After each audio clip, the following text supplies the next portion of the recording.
siya. So ito, mga kababayan, nag-react po ang kampo ni Mama Leni Robredo na kanyang dating spokesperson na si Barry Gutierrez. Doon sa sinasabi ni 49 Sir Ken Tumblr, sabi ni Sian Estrera.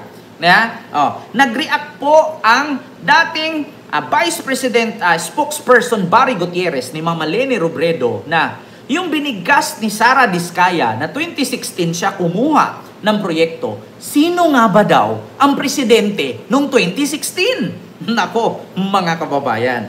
Eto na ha, mga kababayan, sino nga ba daw ang presidente noong 2016? Kasi 2016, sabi ko nga sa inyo mga kababayan, madadamay talaga si Digong yan. Mga didesor kayo magalit, alam kong bubo kayo, pero hindi kayo bungol.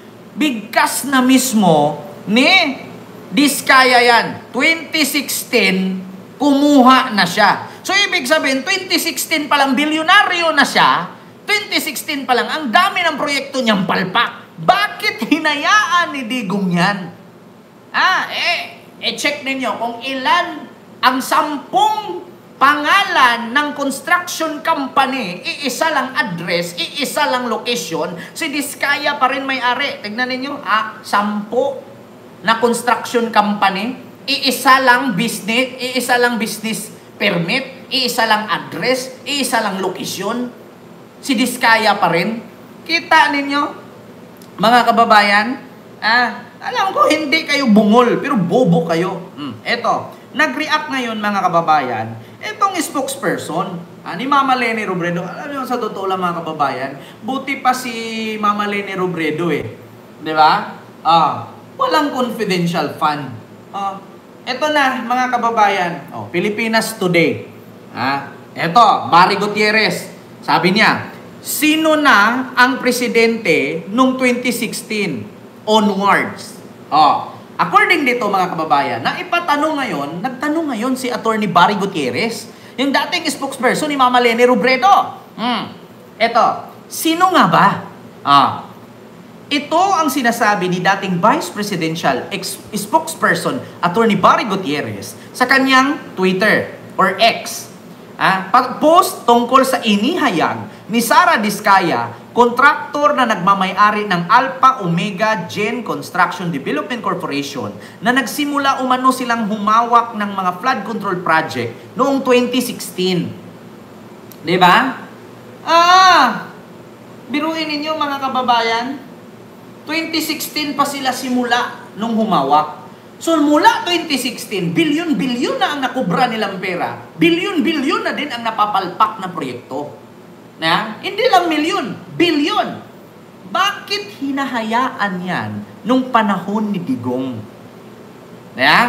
Bakit hinahayaan yan nung panahon ni Digong? Na ni isang mga senador, na meron pa nga siyang sinabi noon na 8 diretso. Na 8 diretso nga, puro senador niya ang pumasok. Bakit ni isang senador hindi nag-imbestiga dyan? At bakit nung presidente na si PBBM, tsaka na lang sila nagkakalkalan yan? So si Digong nga ang presidente ng time na yan, di ba Sir Danilo Paulino? Hindi pa naman tayo nagka-Alzheimer, hindi pa tayo matanda, katulad kay Digong na mamamatay na.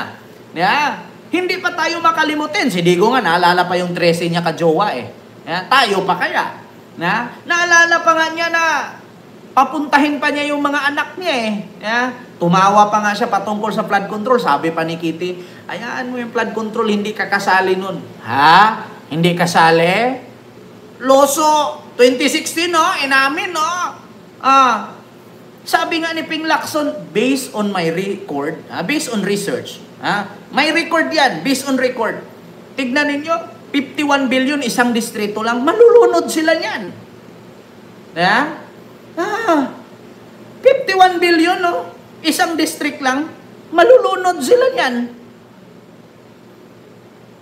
2016, inamin ni Sara. Ngayon, napatanong itong si Barry Gutierrez na spokesperson ni Mama Leni Robredo. Sino ba ang presidente noong 2016 onwards? 2016 tumanggap si Diskaya at pinutol pa nga. Pinutol ni Marcoleta ang tanong ni Tito Sin. Kita ninyo? Halos lahat ng project, patunayan ko sa inyo, napalpak yung project ni Digong. Hindi lang si Diskaya, pati si Digong palpak. Ngayon, pag naipakita akong palpak si Digong na project, mga DDS, mumurahin ko si Digong, payag kayo. She said, 2016, who the president in 2016? Sabi ni Wilfredo Lopez. Ito ipakita ko sa inyo, ultimo proyekto ni Digong, mga kababayan, palpak. Ngayon malalaman ninyo ito. Pakita natin Huwag kayo magalit sa akin, putang ina mo Duterte Napakasama mo talaga, dapat lang mabulok yung hayop ka. Ito, pakinggan ninyo. Pakinggan nyo. Ultimo si Digong palpak yung build. Ito Mindanao na ginastusan ng 8 bilyong piso. Ito. Social media ang isang tulay sa Mindanao na ginastusan ng 8 bilyong piso. 8 billion. Pa lang kasi mula ng buksan ng Pangil Bay Bridge sa publiko, eto na, sira-sira na po ito. Kita sa mga litrato na lubak-lubak na ng tulay. Ang proyektong ito ay parte ng Build program ng Duterte administration na natapos naman. Kita ninyo? Milds Kapate, huwag mong sabihin yung bayad-bayad ka, mag-research ka kasi binalita sa TV yan, 8 billion na tulay. Kita ninyo? Putang ina ka. Milds Kalapati, kumakain ka na naman ng pritong kalapati, hayop ka. Kaya yan resulta ng utak mo.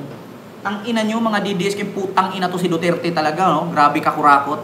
8 billion na tulay. Butas-butas na. Sira-sira na. Putang ina ka. Putang ina mo talaga. Social media ang isang tulay sa Mindanao na ginastusan ng 8 bilyong piso. 2 buwan pa lang kasi mula ng buksan ng Pangil Bay Bridge sa publiko, eto na, sira-sira na po ito. Biruin nyo, 2 buwan pa lang, tapos 8 billion ang halaga. Baka nakalimutan nyo yung bumigay na tulay sa Isabela. Magkano din yon? Binago pa ni PBBM. Nabulok pa rin. Kita ninyo 8 billion, Pangil Bridge. Utang ina ka Duterte, dapat sa'yo yan mabulok ka hayop kang matanda ka. Ang litrato na lubak-lubak na ng tulay. Ang proyektong ito ay parte ng Build program pinambili ng fentanyl na natapos naman noong Setyembre at pinasinayaan ni Pangulong Bongbong Marcos. Ito ipinagmalaki bilang pinakamahabang tulay sa Mindanao. Para sa Facebook user na ito, nakakalungkot na mukhang maraming nakurakot daw mula sa pondo na para dapat sa proyektong ito. May nagsabi ring substandard ang pagkakagawa sa tulay at patunay ang mga litratong kumakalat online. At binigyan naman ng bagong meaning ng social media user na ito ang BBB ng Duterte administration at naging Build, Bleed. Social media. Kita ninyo? 8 billion. Isang tulay lang yan 8 billion. Kita mo? Putang ina ka talaga Digong. Karma na yan. Karma na sa'yo yan. Fentanyl ka. Hayop ka, animal ka. Nagpresidente ka pa. Ang daming nauto mo. Dami mong nalokong hayop ka. Putang ina mo. Tanin nyo? Ay, Diyos ko. Kaya na. Kita ninyo, the best President Duterte. 16.9 trilyon ang utang. 7.4 kay Digong, 2.8 kay Marcos, 2.4 kay Arroyo, 1.4 kay Aquino. The best. Check na check. Very the best. Putang ina mo. Kaya napatanong ngayon, ang kampo ni Mama Leni Robredo, together, with Attorney Barry Gutierrez. Sino bang presidente noong 2016 onwards? Oh my God. Alam niyo, sa totoo lang mga kababayan, pwede bang hindi magbayad ng tax? Pwede bang hindi magbayad ng tax, mga kababayan? Kasi yung tax ko, grabe. Yung tax ko, mga kababayan, pag ipakita ko sa inyo kung magkano yung tax ko, 50,000 pataas yan, bawat buwan. Tapos yung tax ko, mapupunta lang sa mga putang inang flex ng magagandang bag, gala ng mga anak ng kontraktor, gala ng mga anak ng congressman. Putang ina nyo! Nga! Kami dito nakabilat-bilat, nagkautin-utin, kakabayad ng tax, tas mapupunta lang dyan sa bahay ni Diskaya. Mapupunta lang dyan sa... Ay, putang ina talaga. Kung pwede ko lang pagtusukin ng ballpen yung mga mata ng mga anak ng congressman, mga anak ng kontraktor, putang ina talaga. Yeah? Ay, Diyos ko. Gusto nyo ipakita ko yung tax ko dito? Pakita ko. I will tell you frankly, mga kababayan. Hindi ako nagsisinungaling. Pakita ko yung tax ninyo. Tax ko ha, bilang vlogger. Tax ko. Makita ninyo ha, mga kababayan. Hindi ako nagsisinungaling. Nakakaputang kaya kung magtaka kayo, mga kababayan, kung bakit gano'n na lang si Kent Garcia. Ito. Kung bakit gano'n na lang si Kent Garcia, napakagalit kapag tax niya ay nakawin lang. Kaya? Na, mga kababayan, ito yung tax ko. Pakita ko sa inyo. Ito, I will pakita, ipasilip ko sa inyo kung magkano yung tax ko. Ito, magagalit talaga. Sabi ko sa inyo, mga kababayan, ito po yung tax ko ha. Ito. Isahin natin na screen kasi double screen ito eh. Ito. Pakita natin, mga kababayan. Ito, pakita natin yung tax. Kaya, sa totoo lang, nakakaputang ina talaga. Ramdam ko, putang ina, tas na nakawin lang ng mga politician, putang ina nyo. Pag tutusukin ko ballpen mata ninyo, okay na. Bayad na kayo sa akin. Pag tinusok ko ballpen yung mga ulo, mga mata ninyo, putang ina nyo. Ito, mga kababayan. Pakita ko ha. Kita nyo, mga kababayan, yung tax ko.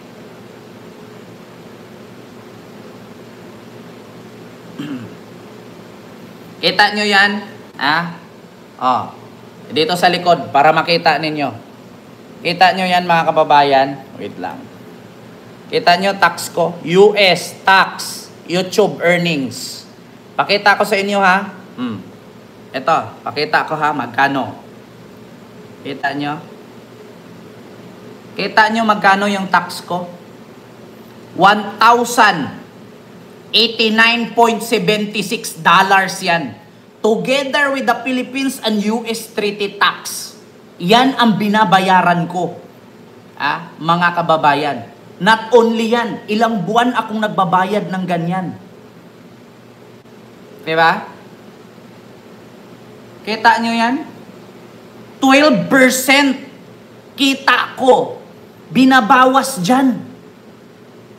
Tas hindi ka mapapamura. Di ba? Tanungin ko kayo, mga kababayan. Tanungin ko kayo. Hindi ka mapapamura dyan? Kahit kami mismo, mga vlogger. Putang ina. Tapos sasabihin ngayon, kami bayaran?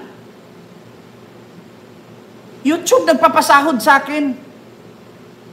Tax ko, mahigit sa 60,000 sa isang buwan.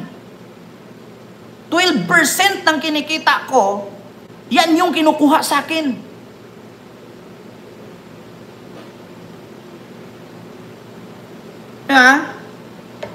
Kita ninyo? Bukod pa yung mga binibili ko. Bukod pa yung binabayaran ko.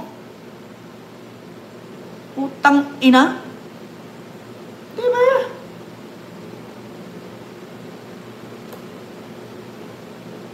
Malaki talaga tax ko. Income tax ko pa nga lang yan. Ganyan na kalaki. Ano pa yung babayaran ko? Ano pa yung amilyar na binabayaran ko lupa? May mga insurance pa ako.